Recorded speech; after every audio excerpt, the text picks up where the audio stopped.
Nesta aula, nós vamos usar funções e gráficos para poder encontrar a derivada de uma função no Excel. Lembrando que para a gente poder trabalhar com a derivada do Excel, não existe uma fórmula direta. Então, nós vamos ter que conhecer a definição de derivada e utilizar as funções e o gráfico para chegar no resultado final.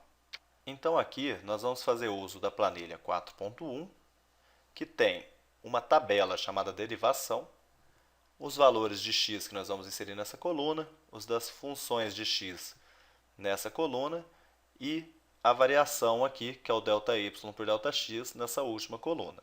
E a função que nós vamos trabalhar é essa aqui, f de x igual a x ao cubo mais 2x ao quadrado mais 1. Então, para começar, nós vamos inserir aqui manualmente a derivada. Veja que só de eu colocar o f de x, ele já quer que eu repita aqui, mas é isso que eu vou fazer. Então, vou colocar aqui f' de x é igual.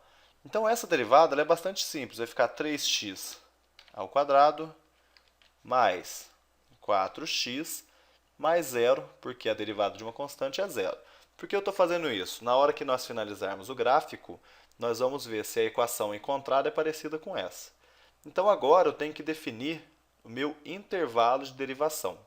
Então, nós temos que definir os valores de x. Eu vou colocar aqui x maior que zero, menor que 1.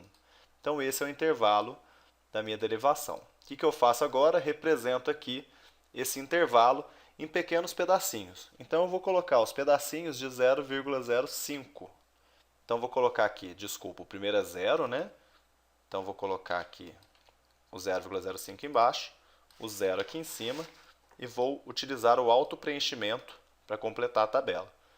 Tá vendo? Cheguei de 0 até 1. Agora nós já podemos passar para o próximo passo. Para inserirmos a função, é muito simples. Eu vou clicar aqui em f de x igual, vou clicar aqui no x ao quadrado, desculpa, x ao cubo, né? Mais duas vezes o mesmo A3, então eu vou digitar aqui porque vai ficar difícil de clicar ali. O mesmo A3 ao quadrado mais 1. Vamos ver quanto que vai dar? 1, como era previsto para o x igual a zero. Depois eu peço para auto-preencher aqui, clicando duas vezes.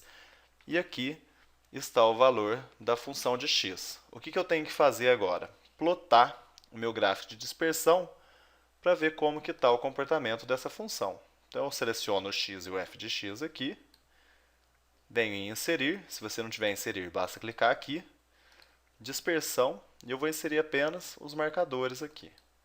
Então, aqui está o meu gráfico que representa aquela função x ao cubo mais 2x ao quadrado mais 1.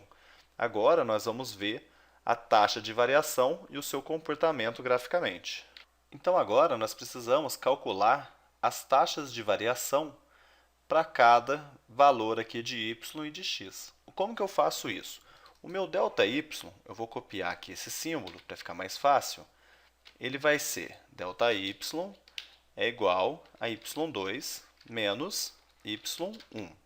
Consequentemente, o ΔX, vamos usar o Ctrl C aqui, meu ΔX vai ser x2 menos x1. Então, é essa conta que eu tenho que inserir aqui agora. Então, vamos lá. O primeiro, a gente acaba adotando como zero. Tá? Você pode até deixar vazio esse intervalo aqui.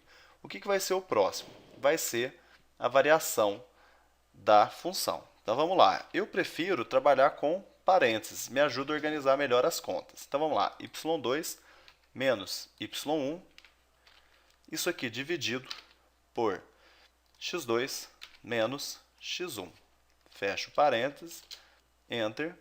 Vou clicar duas vezes aqui no autopreenchimento e nós vamos ter as taxas de variação desta função. Agora nós vamos tentar obter qual que é a derivada. Agora nós já estamos aptos a encontrar a derivada dessa função aqui. Então vamos lá. Eu vou clicar aqui no meu gráfico, botão direito nele, selecionar dados. Então, eu vou adicionar uma nova série. Então, qual que vai ser o nome dessa série? Vou clicar aqui. ΔY, ΔX. Enter. Quais vão ser os valores de x da série? Os mesmos que nós utilizamos para a função. valores de y da série, os que nós acabamos de calcular. Então, pressiono Enter aqui e vou clicar em OK. Então, eu já posso clicar em OK de novo, e agora eu tenho aqui a minha função e as variações desta função. O que nós temos que fazer agora? Utilizar uma linha de tendência para obter a equação que me fornece estas variações. Então, eu clico nesse pontinho vermelho, botão direito, adicionar uma linha de tendência. Então, vou chegar um pouquinho para o lado aqui, para a gente entender primeiro. A derivada tem que ser um polinômio, então a regressão vai ter que ser polinomial. De que grau? 2. Então, eu vou deixar de 2 mesmo. Está aqui. Agora, basta clicar em exibir equação no gráfico e o r ao quadrado. Vou clicar em fechar. Então, notem que, apesar de não bater exatamente, ela é uma aproximação muito boa.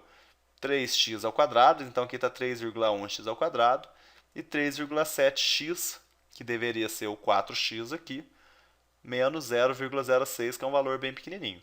Então, apesar de não nos fornecer a derivada exatamente igual, a partir de métodos de regressão, ele consegue me fornecer uma derivada bem próxima do que é o real. Isso é muito útil quando a função é uma função bastante complexa. Nesta aula, nós aprendemos a obter, a partir de uma função, a sua respectiva derivada. Para isso, nós precisamos de um gráfico onde foram plotados os valores da função e os respectivos valores de variação desta função. E, por fim, nós utilizamos de uma regressão polinomial para encontrar um valor bem próximo do que seria a verdadeira derivada dessa função.